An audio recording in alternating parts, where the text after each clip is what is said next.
जय श्री कृष्णा। तो कैसे हैं आप? उम्मीद करती हूँ अच्छे होंगे। आज के वीडियो में हम जानेंगे बरूथनी एकादशी कब है, शुभ मुहूर्त क्या है, पूजा विधि क्या है और उसकी व्रत कथा। तो चलिए शुरू करते हैं। एकादशी को सभी व्रतों में सबसे प्रमुख माना गया है। इस बार बरूथनी एकादशी 4 मई शनिवार को मनाई जाएगी। इस एकादशी व्रत को सुख और सौभाग्य का प्रतीक माना जाता है। इस दिन भगवान विष्णु की पूजा की जाती है। एकादशी का व्रत सीधा प्रभाव मन और शरीर दोनों पर पड़ता है, इसीलिए हम सबको यह व्रत अवश्य ही रखना चाहिए। इसके अलावा एकादशी के व्रत से अशुभ संस्कारों को भी नष्ट किया जा सकता है। तो चलिए सबसे पहले जान लेते हैं कि शुभ मुहूर्त क्या रहेगा। एकादशी तिथि की शुरुआत 3 मई को शुक्रवार को रात 11:24 से शुरू होगी और तिथि का समापन 4 मई को रात 8:38 पर होगा। बरूथनी एकादशी का पारण 5 मई को सुबह 5:37 से लेकर 8:17 तक किया जाएगा। तो आप इसी समय अपना पारण करें और पूजा का अच्छा ध्यान रखें, पूरे विधि विधान से पूजा करें। तो चलिए पूजा विधि जानते हैं। एकादशी के दिन सुबह जल्दी उठकर स्नान आदि करें, साफ सुथरे वस्त्र धारण करें। इसके बाद मंदिर को अच्छी तरह से साफ कर लें। फिर देवी देवताओं को स्नान कराने के बाद उन्हें साफ कपड़े पहनाएं और मंदिर में दीप प्रज्वलित करें। इसके बाद व्रत का संकल्प लें और भगवान विष्णु का ध्यान करें। इस दिन भगवान विष्णु के साथ ही माँ लक्ष्मी जी का भी पूजन करना चाहिए। भगवान विष्णु के भोग में तुलसी दल का होना जरूरी है। बिना तुलसी दल के भगवान भोग को स्वीकार नहीं करते, तो ध्यान रहे कि तुलसी दल अवश्य ही होना चाहिए। तो इस दिन का एक उपाय भी जान लेते हैं। इस दिन उपवास रखना तो बहुत उत्तम होता है। अगर उपवास ना रख पाएँ तो कम से कम अन्न ना खाएं। भगवान कृष्ण मधुसूदन स्वरूप की उपासना करें, उन्हें फल पंचामृत अर्पित करें। उनके समक्ष मधुराष्टक का पाठ करना सर्वोत्तम होगा। अगले दिन सुबह अन्न का दान करने के बाद ही आप अपने व्रत का पारण करें।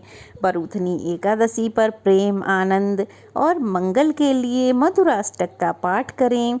कठिन से कठिन समस्या के निवारण के लिए गजेंद्र मोक्ष का पाठ करें। संतान संबंधी कोई समस्या है तो उसके लिए गोपाल सहस्त्र नाम का पाठ करें। भक्ति और मुक्ति के लिए विष्णु सहस्त्र नाम का पाठ करें। पापों के प्रायश्चित के लिए भगवत गीता के 11वें अध्याय का पाठ करें। तो आपको जो भी समस्या है उसी हिसाब से आप अपना उपाय कर सकते हैं।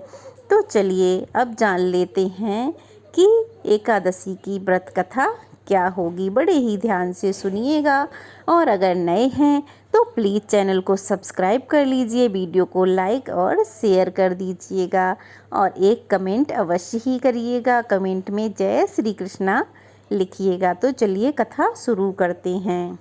प्राचीन काल में नर्मदा नदी के तट पर मन्नधाता नामक राजा राज्य करते थे। वह अत्यंत दानशील तथा तपस्वी थे। एक दिन जब वह जंगल में तपस्या कर रहे थे, तभी न जाने कहाँ से एक जंगली भालू आया और राजा का पैर चबाने लगा। राजा पूर्ववत अपनी तपस्या में लीन रहे।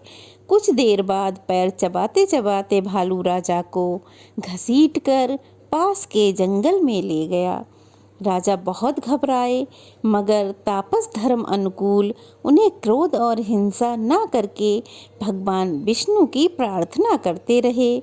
करुणा भाव से जब उन्होंने भगवान विष्णु को पुकारा तो उनकी पुकार सुनकर भगवान श्री हरि विष्णु जी वहाँ प्रकट हुए और उन्होंने चक्र से भालू को मार डाला। राजा का पैर भालू पहले ही खा चुका था। इससे राजा बहुत ही शोकाकुल और व्याकुल हुए।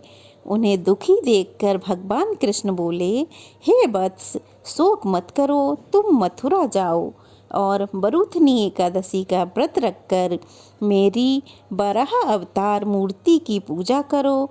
उसके प्रभाव से पुनः सुदृढ़ अंगों वाले हो जाओगे। इस भालू ने तुम्हें जो काटा है यह तुम्हारे पूर्व जन्म का कोई अपराध था, इसीलिए तुम्हारे साथ ऐसा हुआ है, भगवान कृष्ण ने कहा। तो भगवान की आज्ञा मानकर राजा ने मथुरा जाकर श्रद्धापूर्वक बरूथनी एकादशी का व्रत किया। पूरे विधि विधान के साथ इसके प्रभाव से राजा शीघ्र ही पुनः सुंदर और संपूर्ण अंगों वाले हो गए। अतः जो भी व्यक्ति भय से पीड़ित है उसे बरूथनी एकादशी का व्रत रखकर भगवान विष्णु का स्मरण करना चाहिए। इसी एकादशी के प्रभाव से राजा स्वर्ग को गए। इस व्रत को करने से समस्त पापों का नाश होता है और मोक्ष की प्राप्ति होती है।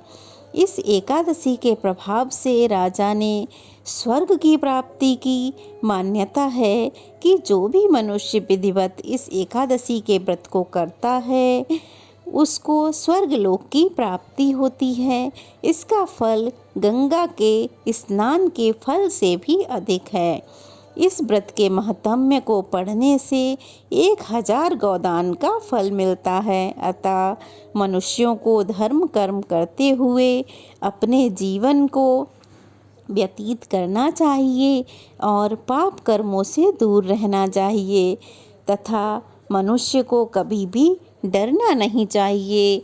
बस अपने भगवान पर विश्वास होना चाहिए और उनकी श्रद्धापूर्वक पूजा पाठ करना चाहिए। तो यह पावन पुण्य कथाएं ऐसी हैं जो भी मनुष्य इनको पढ़ता सुनता अथवा हुंकार भरता है, भगवान उस सब पर अपनी दया दृष्टि डालते हैं और उन सब के सारे कष्ट दूर हो जाते हैं और सारे पापों से उन्हें मुक्ति मिलती है। जो भी व्यक्ति श्रद्धापूर्वक व्रत करता है उसके सभी पाप नष्ट हो जाते हैं और अंत में उसे भगवान के धाम को जाने का सुख प्राप्त होता है। तो यह थी बरूथनी एकादशी की पूजा विधि, व्रत कथा और उपाय। आपको कैसे लगे कमेंट बॉक्स में अवश्य ही बताएं। अच्छे लगे हों तो प्यारा सा कमेंट अवश्य करें और व्रत कथा को अवश्य सुनें और पूजा विधि सुनें और अपने घर वालों को भी सुनाएं।